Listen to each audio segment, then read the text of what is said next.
The transport ship shuddered as it docked with Celestial Gate. Tae-sung felt the gentle bump through the floor and grabbed his single bag from the overhead compartment. Around him, other passengers were already pushing toward the exit. Most of them were aliens, a family of four-armed merchants from the Quilnar colonies, two tall, blue-skinned diplomats speaking in clicking sounds, a group of small, furry traders that barely reached his waist. Tae-sung moved through the crowd easily. People stepped aside when they saw him, not because they knew who he was, but because humans still made most species nervous. Even after 20 years of peaceful contact, Earth's children carried a reputation. They were the new kids in the galaxy, and everyone remembered how humans had fought their way to the negotiating table. He wore simple clothes. Black pants, a gray shirt with the sleeves rolled up to his elbows, and comfortable boots. His bag contained 2 changes of clothes, some personal items, and his credentials. Everything else he needed was waiting for him at the job site. This was supposed to be easy work. Escort a medical shipment to a colony world. 3 weeks of travel, decent pay, and no trouble expected. The docking tunnel opened onto a wide plaza. Celestial Gate stretched out before him like a small city floating in space. The ceiling arched high overhead, projecting a false sky that cycled through different colors. Right now it showed the soft orange of an Earth sunset. Shops lined the walkways. Restaurants filled the air with 100 different smells. Alien music drifted from somewhere nearby. Signs floated in the air, pointing directions in 20 different languages. Tae-sung followed the ones marked in English toward the medical checkpoint. Every visitor had to pass through before they could enter the main station. It was a safety rule. The galaxy had learned the hard way that diseases from one world could devastate another. The checkpoint was busy. Lines of travelers waited at different scanning stations. Most species had their own designated areas. Humans shared a station with a few other species that had similar biology. Tae-sung joined the shortest line and waited. The woman in front of him kept glancing back. She was human too, maybe in her 20s, with nervous eyes. She noticed his tattoos and quickly looked away. Then looked back again. Tae-sung was used to it.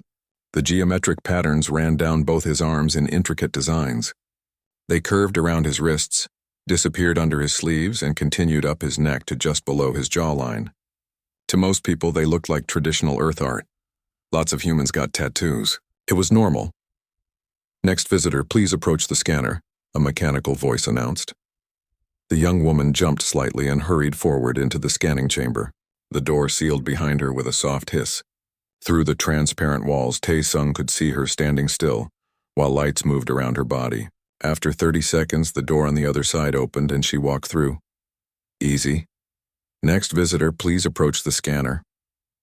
Tae-sung stepped into the chamber. The door closed behind him and he stood in the center of the small room. He had done this dozens of times at dozens of stations. The lights would scan him. The computer would confirm he carried no diseases or dangerous substances. He would walk out the other side, simple, the lights activated. They moved slowly down his body in sweeping patterns. Blue, then green, then a deep purple. Tae-sung stood relaxed, arms slightly away from his sides, waiting for it to finish. Then everything went red. Alarms screamed through the chamber. The lights stopped moving and locked onto his arms and neck. The mechanical voice was gone, replaced by something urgent and sharp. "Warning, warning. Ancient kill marks detected. Scanning in detail. Do not move." Tae-sung felt his stomach drop. He had not expected this. In all his travels, no scanner had ever registered his tattoos as anything other than decorative ink. The lights intensified. They focused on every symbol, every line, every curve of his tattoos. Outside the chamber, he could see people stopping to stare. Security personnel were running toward his station. More alarms joined the first, creating a chorus of warning sounds that echoed through the checkpoint area. A holographic display materialized on the outside of the chamber. Tae-sung could not see it clearly from inside, but he watched the colors shift and change. Red dominated the projection. Then words began to appear, scrolling faster and faster as the scanner cataloged each mark on his skin.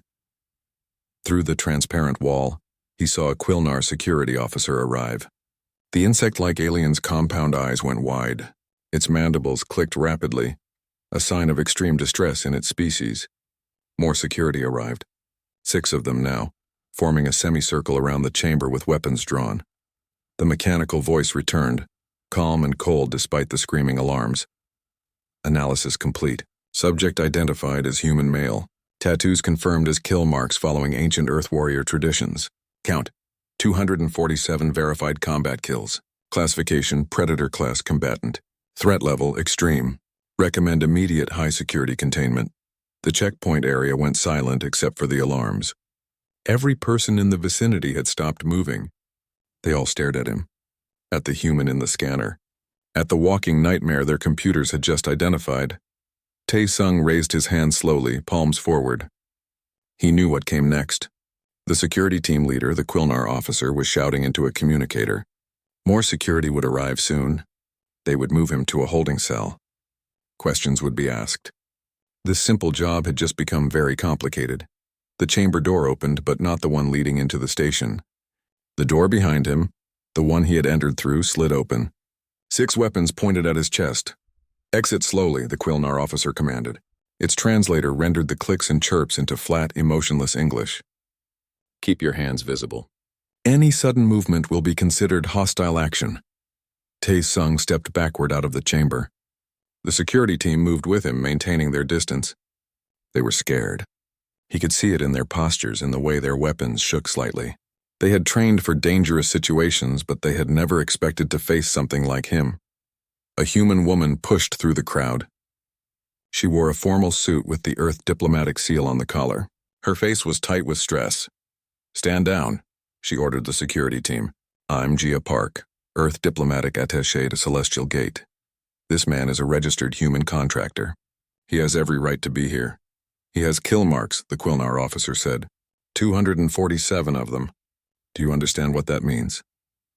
"I understand that you're pointing weapons at a human citizen who has broken no laws," Gia replied firmly. She looked at Tae-sung and he saw the question in her eyes. "Is it true?" He nodded slightly. Yes, it was true. Gia's professional mask slipped for just a moment. He saw shock, then something that might have been fear. But she recovered quickly and turned back to the security team. "I'm formally requesting that this man be released to my custody pending an investigation." "Denied," said a new voice. A larger Quilnar pushed through the security team. This one wore commander insignia and carried itself with absolute authority. Its eyes fixed on Tae-sung with the intensity of a predator studying prey. The irony was not lost on him. "I am Hyunwoo, Chief of Security for Celestial Gate," the commander said. "This human will be detained in high security holding until the council determines what to do with him.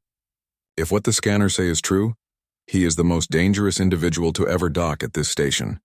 Hyunwoo gestured to the security team. "Take him to cell block 7. Maximum restraints." As they moved forward with molecular binding cuffs, Tae-sung met Gia's eyes one more time. She looked frightened but determined. She would fight for his release. He appreciated that, but he also knew the truth. The scanner had not made a mistake. Every mark on his skin represented exactly what it said. And now the galaxy knew what humanity had been quietly carrying with them all along. They were not just explorers or traders or diplomats. Humans were warriors. They always had been. And they wore their history on their skin for anyone who knew how to read it. The holding cell was built for the galaxy's worst criminals. The walls were thick reinforced metal. Energy fields hummed at the doorway, creating a barrier that could stop anything from a charging Varkesh warrior to a concentrated plasma blast. Tae-sung sat on the single bench, hands resting on his knees, and waited. He had been here for 6 hours. They had taken his bag, his credentials, and scanned him 3 more times. Each scan confirmed what the first one had found. The tattoos were real. The count was accurate. 247 marks.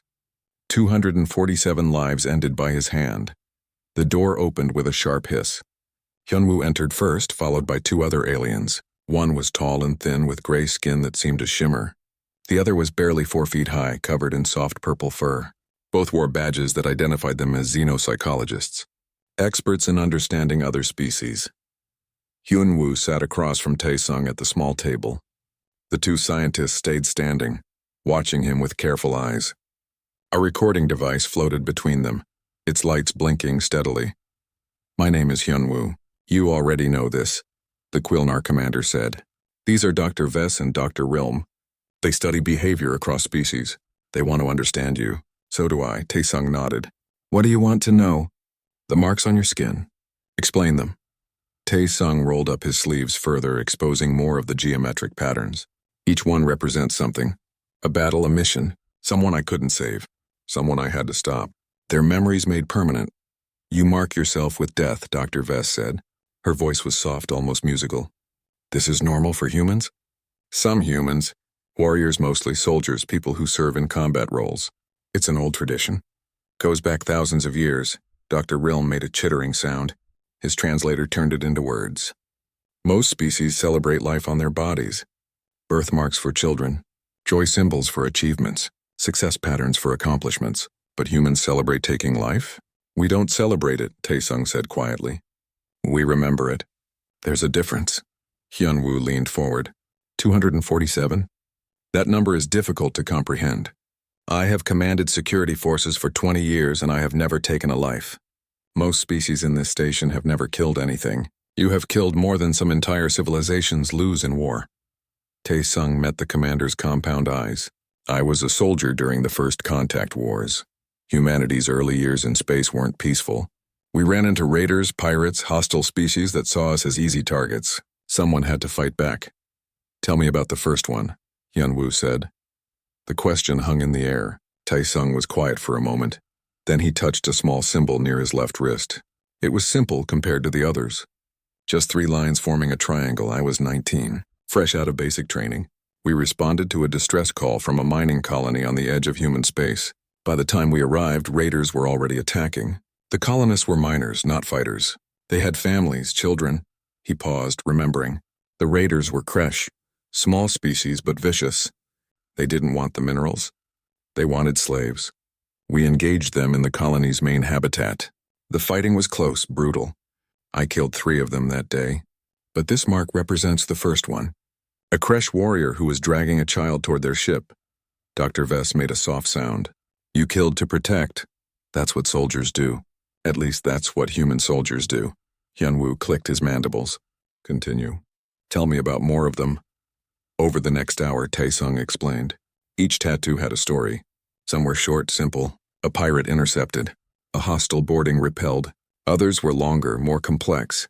He talked about the defense of New Seoul, where human forces held a colony world against invasion for 6 months. 43 of his marks came from that campaign. He explained the symbols that represented his fallen comrades, the marks that honored battles where civilians were saved, the ones that marked mistakes, times when he was too slow or too late. You carry guilt, Dr. Realm observed. These marks are not trophies. They are burdens. Every single one, Taesung agreed. That's the point. You don't forget. You don't pretend it was easy or clean. War's ugly. Taking a life even when necessary changes you. These marks make sure I never forget that. The door opened again. Jia entered, looking tired but determined. She had a data pad in her hand. Commander Hyunwoo, I need to share something with you, she said. I've been accessing human military records, cross-referencing dates and locations with Taesung's service history. She placed the data pad on the table. Many of his engagements match recorded incidents where colonies were saved. Battle of New Seoul, the frontier raids, the Kelvin Station rescue.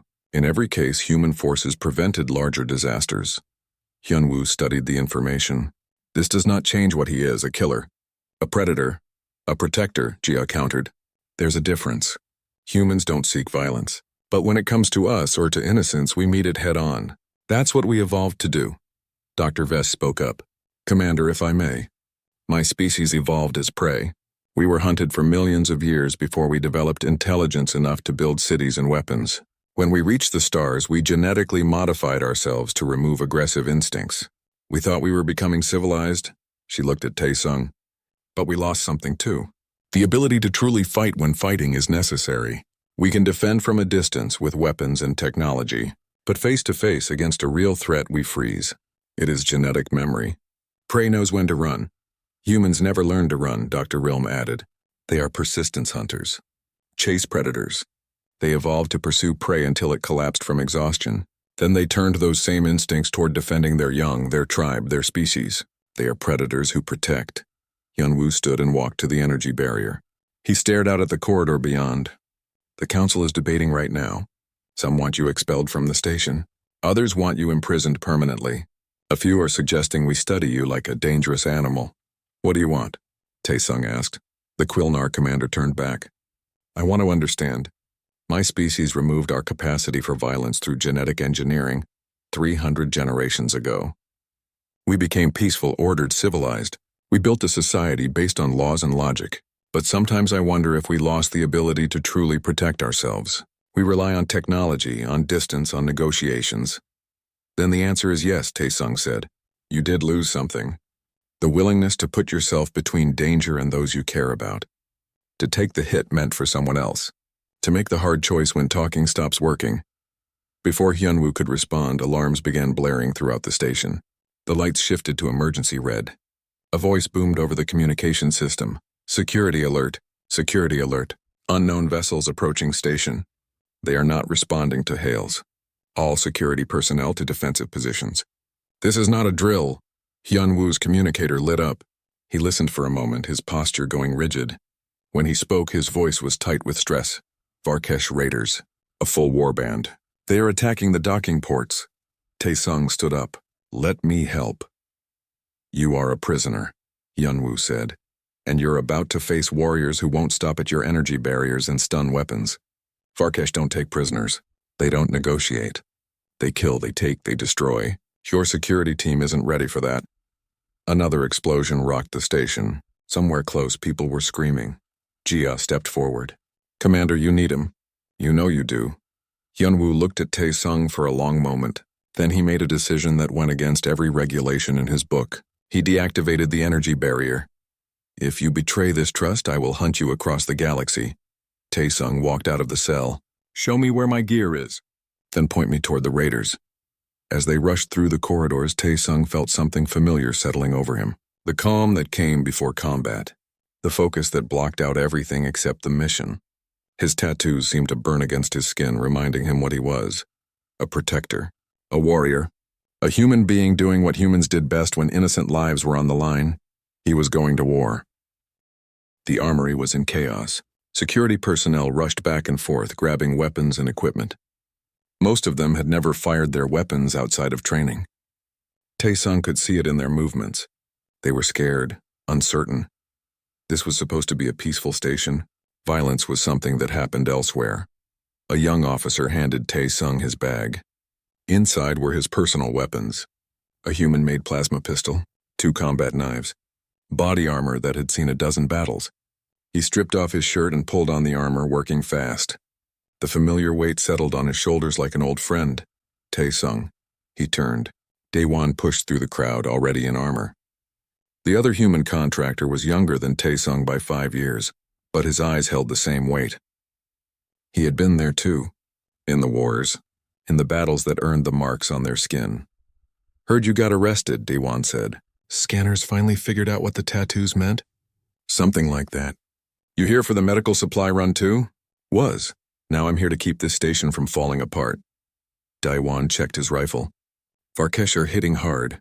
They've breached Docking Bay 7 and are pushing into the commercial sectors. Station security is getting torn apart. Hyunwoo approached them. The commander had armed himself with a long-range plasma rifle.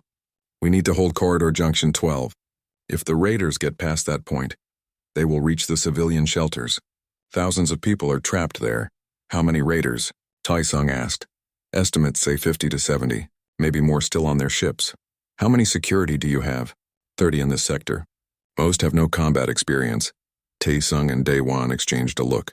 Those were bad numbers, very bad, but they had fought worse odds before. We'll need to set up a kill zone, Taesung said. Funnel them into a confined space where your numbers advantage works. The Varkesh are strong, but they are not smart fighters. They rely on aggression and fear. Hyunwoo clicked his mandibles in what might have been agreement. Show me. They moved through the station at a run. Emergency lights pulsed overhead. Smoke drifted through some corridors from damaged systems. They passed civilians huddling in side passages, eyes wide with terror. Some were human. Most were not. All of them looked at Taesung with the same expression, hope mixed with fear. Corridor Junction 12 was a wide intersection where 5 passages met. It had high ceilings and good sight lines. Perfect for defense. Terrible for an attacking force that had to cross open ground. Position your people here, here, and here. Taesung pointed to alcoves and support pillars, overlapping fields of fire. When the raiders come through that main corridor, they will be exposed from 3 angles. Hyunwoo relayed orders. The security team scrambled into position. They were scared, but they followed instructions.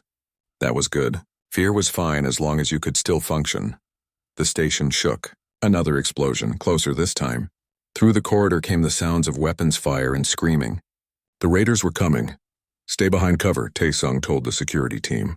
Don't try to be heroes. Aim for center mass. Keep firing until the target stops moving. Varkesh can take multiple hits. Daewon took position on the right flank. Taesung moved to the left. Hyunwoo stayed in the center with his command team. They waited. The first Varkesh appeared at the far end of the main corridor. It was massive, easily 7 feet tall, covered in thick scaled hide. It carried a crude energy weapon that looked like it had been stolen from a dozen different sources and welded together. The raiders saw them and roared, a sound that echoed through the junction like thunder. More appeared behind it. 10, 15, 20. They charged forward with no formation, no tactics, just pure aggression. Exactly what Taesung expected. Fire, Hyunwoo ordered. The junction lit up with plasma bolts and energy beams. The lead Varkesh took 3 hits to the chest and kept coming. A 4th shot took it in the head and it finally dropped. But more were behind it, rushing over their fallen comrade without hesitation. Taesung fired in controlled bursts. 1 shot, 1 target. Move to the next. His hands were steady. His breathing was calm. This was what he had trained for. What he had done for years. The tattoos on his arms seemed to pulse with each shot, reminding him of every other battle he had survived. The Varkesh made it halfway across the junction before their charge broke. Too many were falling. The crossfire was devastating. They scrambled for cover behind support pillars and fallen bodies. Some tried to retreat. Others kept pushing forward, driven by rage or stupidity or both. Reloading, Daewon called out. Taesung shifted his fire to cover his friend's position. A Varkesh tried to rush Daewon while he was vulnerable. Taesung put 2 shots into its side and it went down thrashing. The battle lasted 3 minutes. It felt like hours. When the last raider fell, the corridor was silent except for the crackling of damaged equipment and the labored breathing of the defenders. Status, Hyunwoo ordered. 3 wounded, uncritical, someone reported. 22 raiders down, another voice added. Taesung moved forward carefully, checking bodies. Daewon covered him. They had learned this dance long ago. Never assume a fallen enemy is truly dead until you verify it. We bought some time, Taesung said, but they will send more. The Varkesh don't quit. Retreat is not in their nature. Hyunwoo approached, staring at the carnage. You fought like... I do not have words. Your movements. Your precision. This is what human combat looks like. This is what any species looks like when they evolve to hunt, Taesung replied. We see patterns. We predict movement. We aim for vital points. It is instinct backed by training. It is terrifying, Hyunwoo said quietly. Good. It should be. That's what keeps people like me from having to do it too often. An engineer ran up to them. A young human woman with soot on her face. Her name tag read Yuna. Commander, we have a problem, she said. The raiders broke through into the diplomatic quarter. They have taken hostages. I monitored their communications. They are demanding the station surrender or they will start executing prisoners. Taesung felt ice in his gut. Hostages changed everything. How many raiders in that sector? Unknown. At least 15. Maybe more. The diplomatic quarter has limited access points, Hyunwoo said. We cannot storm it without risking the hostages. Then we don't storm it, Taesung said. We infiltrate. Small team. Going quiet. Take out the raiders before they know we are there.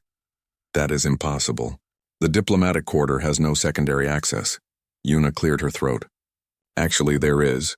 Maintenance tunnels. They run through the walls for repair access.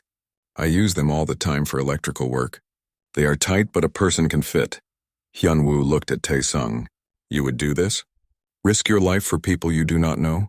For species that were ready to imprison you hours ago? Taesung checked his weapons.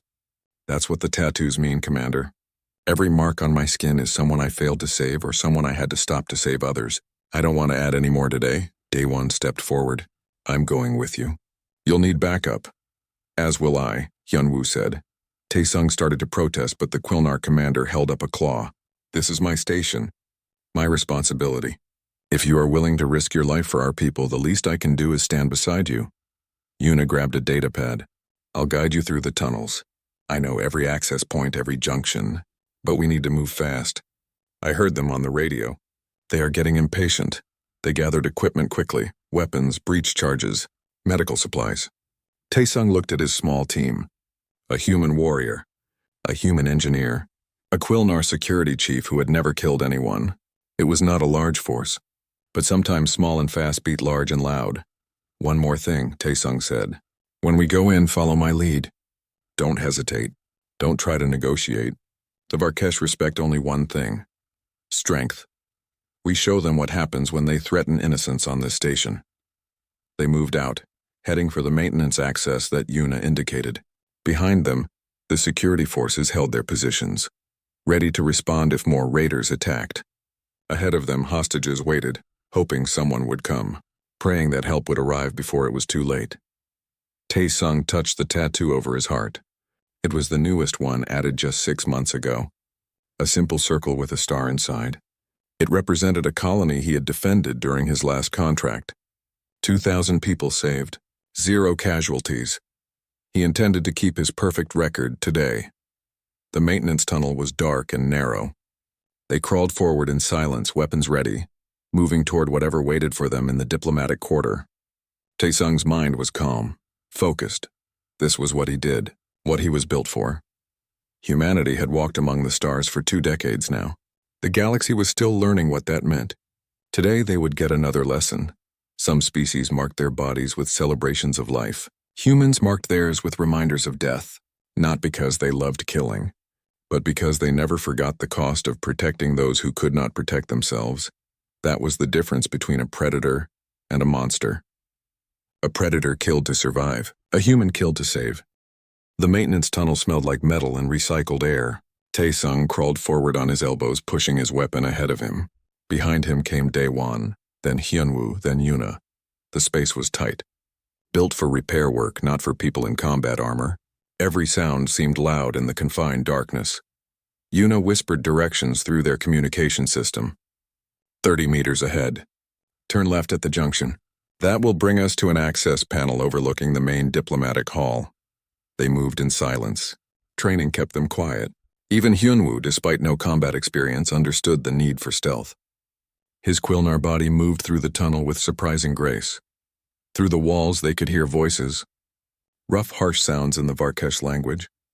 Then screaming. A hostage, someone pleading for their life. Taesung forced himself to keep moving at the same pace. Rushing now would make noise. Noise would alert the raiders. Alert meant dead hostages, so he crawled, steady and controlled even as his heart pounded. The junction appeared ahead. Taesung turned left and continued. The tunnel opened slightly into a small maintenance bay. Equipment hung on the walls. Tools for repairs. Replacement parts for station systems. And in the far wall a ventilation grate that looked down into the diplomatic hall. They gathered at the grate. Taesung peered through carefully. The scene below made his jaw tighten. The diplomatic hall was large and elegant. Normally it hosted negotiations between species, peace talks, trade discussions. Now it was a prison. At least 40 hostages sat in the center of the floor, bound and terrified. They were a mix of species. Humans, Quilnar, others Taesung did not recognize. Some were crying. Others sat in shocked silence. 15 Varkesh raiders stood guard around them. Most were focused on the hostages. 3 watched the main entrance. One, larger than the others and covered in scars, stood on the raised platform where diplomats usually spoke. This was their leader. He held a crude blade to the throat of a Quilnar diplomat. "Your station refuses to answer our demands," the leader growled. His translator made the words clear. "So we send a message." He started to pull the blade. "Now," Taesung whispered. He fired through the grate. The plasma bolt caught the Varkesh leader in the shoulder, spinning him away from the hostage. Before the other raiders could react, Taesung kicked the grate open and dropped through. It was a 12-foot fall. He hit the ground rolling, came up firing. Daewon dropped through behind him, already shooting. 2 raiders went down in the first 3 seconds. The rest scrambled for cover, confused about where the attack was coming from. Hyunwoo and Yuna stayed in the maintenance bay, providing cover fire from above. The unexpected angle added to the raiders' confusion. "Get down," Taesung shouted at the hostages. They threw themselves flat. Smart, he liked that. The Varkesh recovered quickly. They were warriors after all. Brutal and cruel, but not cowards. They returned fire, plasma bolts scorching the air. The diplomatic hall erupted into chaos. Tae-sung moved between cover points. A pillar, a overturned table, a diplomatic podium. Each position gave him a new angle, a new target. He fired, moved, fired again. The raiders could not pin him down. He was always somewhere else by the time they aimed. Daewon flanked right, drawing fire away from the hostages. He took down 3 raiders in quick succession, his movements smooth and practiced. They had done this before, he and Tae-sung. Different stations, different raiders, but the dance was always the same. A Varkesh charged at Tae-sung, abandoning his weapon for close combat. Bad choice. Tae-sung sidestepped, drew his combat knife and put it through the raider's throat in one smooth motion. The Varkesh dropped, gurgling. Left side, Hyunwoo called from above. 4 moving on your position, Tae-sung spun. 4 raiders were trying to circle around. He threw a flash charge. The device exploded in brilliant light and sound. The raiders staggered, blinded. Tae-sung fired 4 times. 4 bodies hit the floor. The Varkesh leader had recovered from the initial shot. He roared in rage and charged at Tae-sung, blade raised. He was massive, easily twice Tae-sung's weight, with thick scales that had turned aside several plasma bolts. This was Kral, the war chief, the one who led raids across 3 sectors, the one with a bounty on his head from a dozen worlds. Tae-sung did not run. He set his feet and waited. Kral swung the blade in a wide arc. Tae-sung ducked under it, stepped inside the raider's guard, and put 3 shots into his chest at point-blank range. The armor held, but Kral staggered back. Hurt but not down. You are human, Kral snarled. I have killed many humans. Weak species. Soft flesh. Then you've been killing the wrong ones, Tae-sung replied. Kral charged again. This time Tae-sung went low, sweeping the raider's legs. The massive Varkesh crashed down hard. Before he could rise, Tae-sung was on him, knife in hand. We're nothing alike, Tae-sung said. You kill because you enjoy it. I kill because I have to. That's the difference between a predator and a monster. He drove the knife into the gap between Kral's armor plates. The raider's eyes went wide, then dim. The war chief who had terrorized entire sectors died on the floor of a diplomatic hall, far from his home. Tae-sung stood, breathing hard. Around him, the battle was ending. The last few raiders tried to flee toward the entrance. Security forces that had been waiting outside cut them down. It was over. He walked to the hostages, knife still in hand. They shrank back from him. He was covered in blood, his tattoos visible where his armor had torn. He looked like something from their nightmares. It's okay, he said quietly. You're safe now. He cut their bonds one by one. His hands were steady despite the adrenaline. When he reached the Quilnar diplomat that Kral had threatened, the alien stared at him with huge compound eyes. You saved my life. That's the job, Tae-sung said. Medics rushed in. Security teams secured the area. Hyunwoo and Yuna climbed down from the maintenance bay. The commander approached Tae-sung, mandibles clicking in what might have been amazement. I have never seen anything like that, Hyunwoo said. The speed, the precision, the absolute lack of hesitation. Is this what human warriors are truly like? Some of us, Tae-sung said. He was tired suddenly, bone tired. The adrenaline was fading and the weight was settling back in. The weight that every soldier carries. Most humans never see combat, never have to do what we just did. But those of us who do, we do it so the others don't have to. Daewon joined them, checking his weapons. Stations reporting in. The remaining raiders are pulling back to their ships. Station defense forces are engaging. I think we broke their attack. Because of you, Hyunwoo said. Both of you. You saved thousands of lives today. Tae-sung looked at his hands. They were shaking slightly now. Later tonight he would add new marks to his skin. 15 raiders in this room, 22 in the corridor, others during the fighting. He did not look forward to it. Each mark was a weight, a reminder, a promise to never forget what he had done. Jia appeared at the entrance running. She saw Tae-sung and relief flooded her face. You're alive. Thank God you're alive. Hostages? He asked, all safe? Minor injuries. Nothing critical. You got them out. She looked around at the bodies, the damage, the blood. This is going to change everything. The whole galaxy is watching. They saw what happened here. They saw what humans can do. Let them watch, Taesung said. Maybe they'll understand. We're not here to conquer. We're not here to dominate. But we're also not going to stand by while innocent people die. Hyunwoo stepped forward. I owe you an apology. When I saw your marks, I thought you were a monster. A killer, but I was wrong. You are a protector. A warrior who fights not for glory or pleasure, but because someone must. I'm just a man who made choices, Taesung said.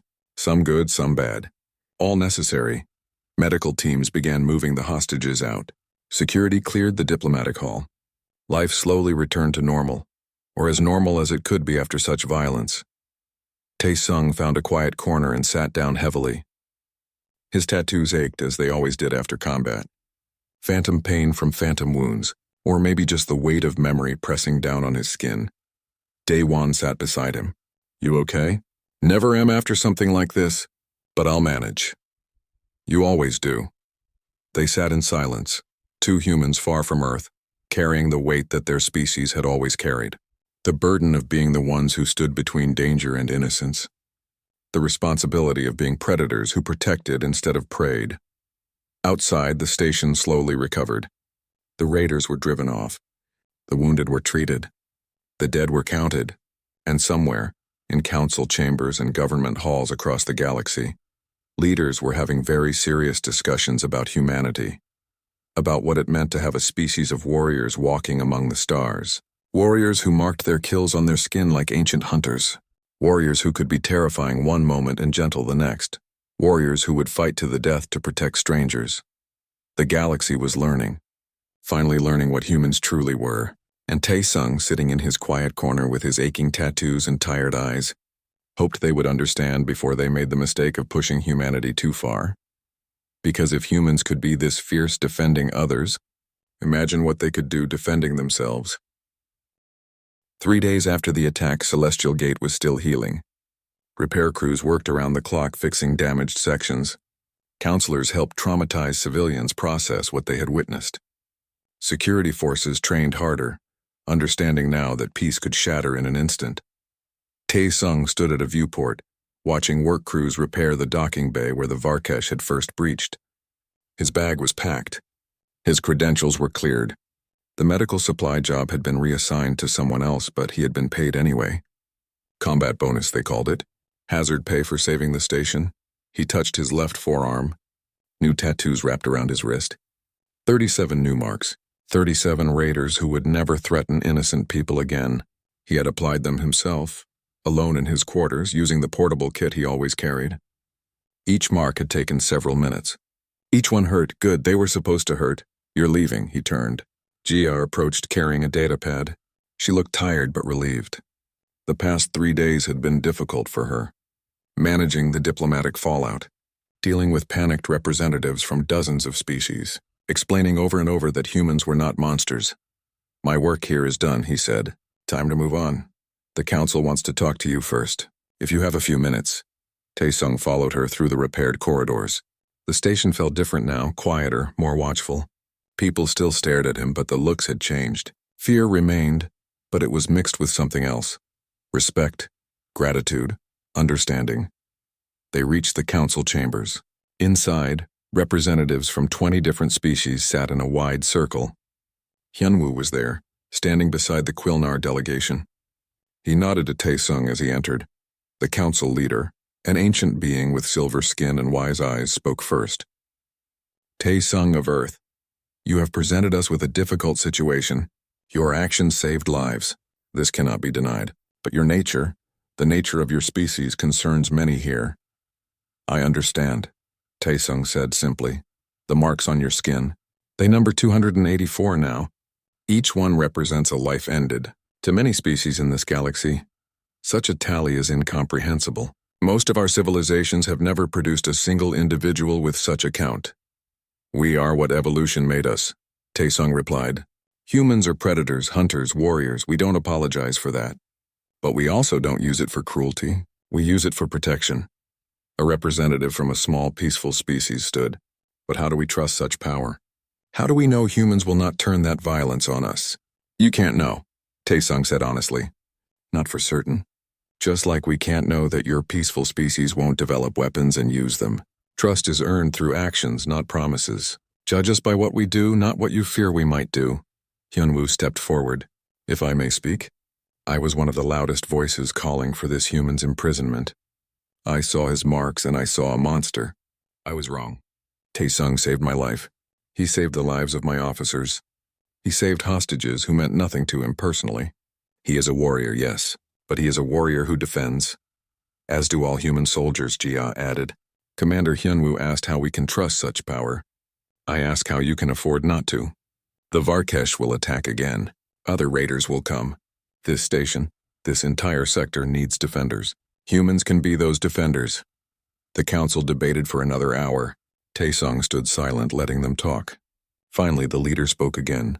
We cannot deny your actions. You saved lives at great personal risk. The charges against you are dropped. You are free to go. However, we have a proposal. Taesung waited. We are forming a new initiative. A joint species defense force specifically trained to protect civilian stations and colonies. We need instructors. People who understand combat, who can teach others not just how to fight but why to fight. We would like you to consider leading this program. Taesung was quiet for a moment. I'm tired of fighting. Then teach others to do it in your place, the leader said. Pass on your knowledge. Help create defenders who think like you do, who understand that violence is a last resort, but sometimes that last resort is necessary. He looked at Jia. She was smiling slightly, hopefully. He looked at Hyunwoo. The Quilnar commander clicked his mandibles, and what Taesung had learned was an expression of approval. I'll need a team, Taesung said finally. People I trust. Day one if he's willing. Instructors from different species who understand their own strengths. Done, the leader said. You will have whatever resources you need. And I want something made clear to every student. We're not teaching them to be killers. We're teaching them to be protectors. There's a difference. Agreed, Taesung nodded. Then I accept. The council session ended. As representatives filed out, several approached Taesung. Some thanked him. Others asked questions about humans, about Earth, about what made his species so different. He answered honestly. No sugarcoating. No apologies. Just truth. Later he found Daewon in a station bar. His fellow contractor was nursing a drink and staring at his own new tattoos. They offered me the teaching position, Taesung said, sitting down. Me too. What did you say?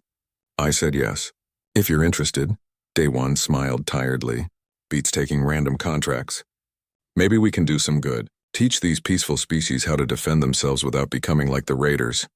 That's the idea. They drank in comfortable silence. Around them, the bar was filling with evening customers. Humans and aliens mixing naturally, the way it had been before the attack. Life returning to normal. That was good. Normal was what they had fought for. Yuna found them an hour later. The young engineer looked excited. I heard about the defense initiative.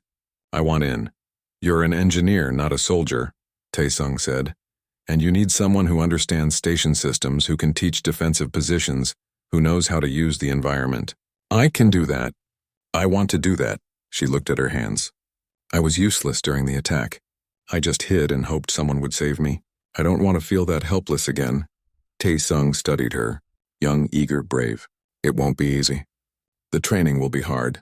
Combat changes you, I know, but not being able to defend yourself, not being able to help when people are dying, that changes you too. I'd rather be changed by learning to protect than by learning to hide. Okay, Taesung said. You're in. Report to the training center tomorrow morning. Bring comfortable clothes and a willingness to get bruised. Over the following weeks, the Celestial Gate Defense Initiative took shape. A training center was built in one of the repaired sections. Recruits arrived from a dozen species. Some were security personnel wanting better training. Others were civilians who had survived the attack and wanted to ensure it never happened again. Taesung taught them basics first. How to stay calm under pressure. How to read a situation. How to make quick decisions when lives were at stake. He emphasized that fighting was always the last option, but when that option came, you had to be ready. Daewon focused on weapons training and tactics. Hyunwoo joined as an instructor too, teaching station security procedures and coordination. Yuna handled technical defense, showing recruits how to use station systems for protection. The students struggled at first. Most had never held a weapon. None had experienced real violence. But they learned. Slowly, painfully they learned. One evening, after a particularly hard training session, a young Quilnar recruit approached Tae-sung. "Instructor, may I ask a question?" "Go ahead. Your marks. The tattoos. Do they still hurt?" Tae-sung looked at his arms. "Every day. But you keep them. You could have them removed?" "I could. But I won't. They remind me what I've done, who I've saved and who I couldn't save. They keep me honest. Keep me from forgetting that every life matters, even the ones I have to take." The recruit was quiet for a moment. "When I first saw you, I thought you were a monster. Now I understand. You're just someone who carries the weight so others don't have to. That's what soldiers do," Tae-sung said. "We carry the weight." Months passed. The first class of defenders graduated. They weren't warriors like Tae-sung. They weren't killers. But they were competent protectors who understood when to fight and, more importantly, when not to fight. They dispersed to stations and colonies across the sector, bringing new skills and new understanding. More classes followed. The program grew. Other stations requested similar training. The galaxy was learning slowly that peace required the ability to defend it. Tae-sung stood in his quarters one night, adding another tattoo. Not a kill mark this time, something different. A simple symbol representing Celestial Gate. Beneath it, he added a number, 43, the number of students in his first graduating class. 43 people who would protect others. 43 people who might prevent violence instead of just responding to it. Gia found him there, watching him work. A new tradition? Maybe. Marks for lives saved instead of lives taken. Seems like a better way to remember. The council is pleased with the program. They're talking about expanding it galaxy-wide, making it official. The Celestial Defense Corps. That's a good name, and they want you to lead it. Full-time. Build it into something real. Tae-sung looked at his tattoos. Old marks and new ones mixing together on his skin. A history of violence and protection, death and salvation, all recorded in ink and pain. "I'll do it," he said. "But on one condition.